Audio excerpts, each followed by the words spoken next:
तर मुक्ताईनगर मतदार केंद्रावर मोठ्या प्रमाणात गोंधळ झालेला आहे। या ठिकाणी बोगस मतदान करण्यासाठी आले होते असा आरोप केला गेला।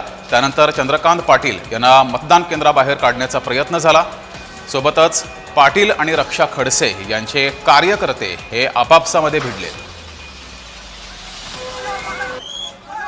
अधिक माहिती घेऊया, आपले प्रतिनिधी जुगल पाटील आपल्या सोबत जोडलेत।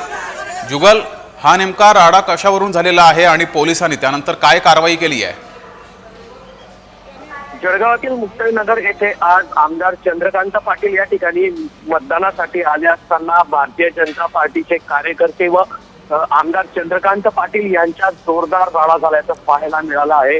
एक प्रकारे आमदार चंद्रकांत पाटील यांनी या ठिकाणी रक्षा खडसे यांच्या कार्यकर्त्यांवर आरोप केला होता की मोठ्या प्रमाणात बनावट मतदान या ठिकाणी करण्यात येत आहे। तर दुसरीकडे केंद्रीय मंत्री रक्षा खडसे यांनी आरोप केला होता आमदार चंद्रकांत पाटील यांचे कार्यकर्ते हे गुंडगिरी करत आहे। आज आमदार चंद्रकांत पाटील या मुक्ताईनगरातील एका केंद्रावर गेले असताना भारतीय जनता पार्टीचे कार्यकर्ते व आमदार चंद्रकांत पाटील यांच्यामध्ये या ठिकाणी हमरी झालेली आहे। मोठा गोंधळ निर्माण झालेला आहे। आता जेही गोंधळ घालणारे कार्यकर्ते हे या ठिकाणी पोलिसांनी त्यांना ताब्यात घेतलेला आहे।